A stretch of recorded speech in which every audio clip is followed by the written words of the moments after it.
Bonjour à tous, ravi de vous retrouver pour une nouvelle chronique. Nous sommes à l'Entre-des-Jeux à Chambéry en compagnie de Georges. Bonjour Georges. Bonjour Marine.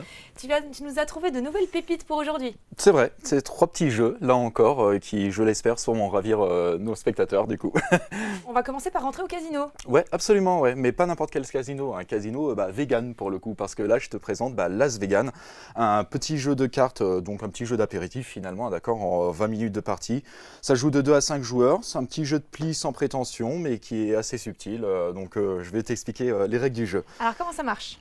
Alors, en début de manche, hein, on va mettre des casinos en place et on va distribuer les cartes à tous les joueurs, d'accord? À partir de là, les joueurs vont pouvoir prendre leurs cartes en main et à chaque tour de jeu, eh bien, le premier joueur va décider de jouer une carte et les autres devront tout simplement, parmi leurs mains de cartes, suivre la couleur qui a été demandée.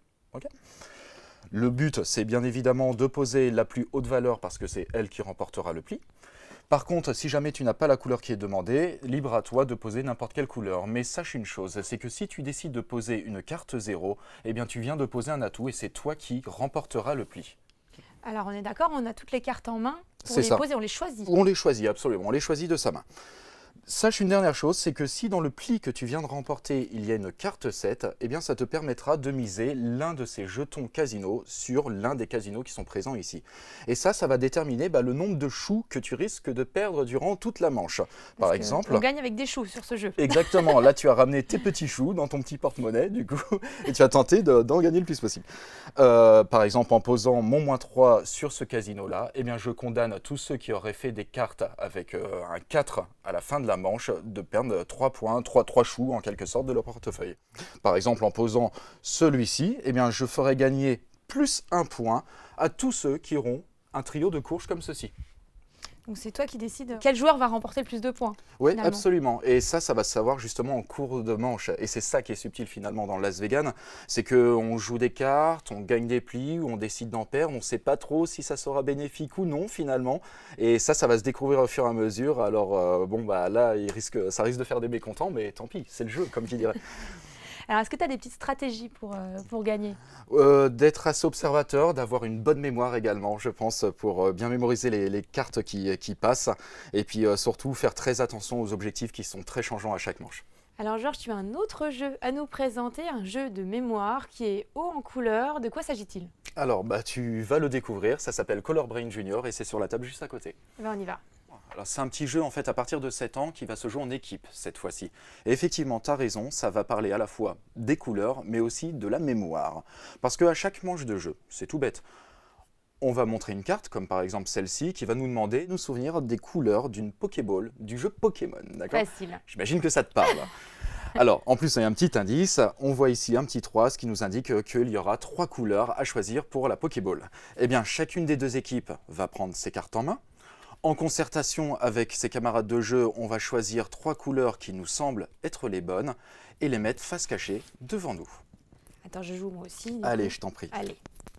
Si mes souvenirs sont bons, On va ça voir devrait ça. aller. Et bien, on va voir ça. Retournons nos cartes. Allez-y. Ah, égalité. A priori, tes souvenirs sont bons. Ou alors les miens sont faux également. Alors là, petite subtilité. Je gagne le point si tu as eu tort, d'accord? Et inversement, bien évidemment. Mais si jamais il y a égalité, comme là, évidemment, on va pouvoir vérifier, mais il me semble effectivement que ce sont les bonnes priori, couleurs on a raison, des voilà. Pokéballs. Et bien dans ce cas-là, ça sera un petit peu finalement comme le jeu de bataille. Le pli serait mis de côté et le gagnant finalement de la manche suivante gagnerait les cartes également. Par contre, si j'avais eu tort, si je m'étais planté, eh bien c'est toi qui aurais gagné le point. Et à partir de là, la première des deux équipes qui arrive à 10 points de victoire, eh bien gagnera la partie.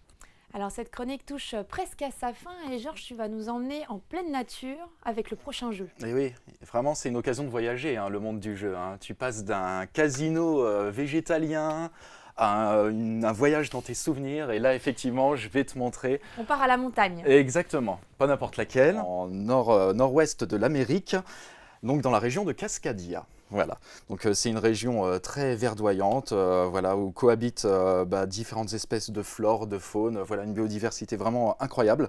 Et ça c'est quelque chose justement qu'on va pouvoir vivre à travers le jeu. Alors, tout bêtement, le jeu, c'est un jeu de pose de tuiles. Pour ceux qui connaissent déjà King Domino, par exemple, ils vont y voir un certain rapprochement. À chaque tour de jeu, tu vas pouvoir prendre une tuile accompagné de son petit jeton de faune. Alors la tuile que tu vas prendre, en fait, va te présenter des paysages que tu vas tenter de constituer chez toi. Ces paysages vont te servir à plusieurs choses. Premièrement, à gagner des points. Tu gagneras des points pour ta montagne la plus grande, pour ton lac le plus grand, ta forêt la plus grande également.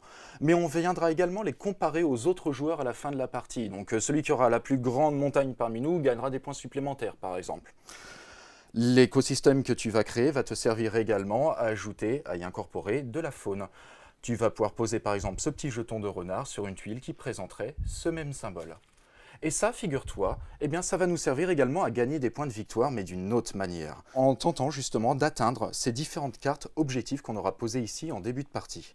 Par exemple, l'objectif qui est lié au grizzly va te demander d'avoir un couple de grizzly, donc deux grizzlies l'un à côté de l'autre, comme c'est le cas ici, voilà, ouais. voilà, mais sans autres grizzlies à côté. Hein, voilà, ils ont leur territoire, il ne faut pas les déranger.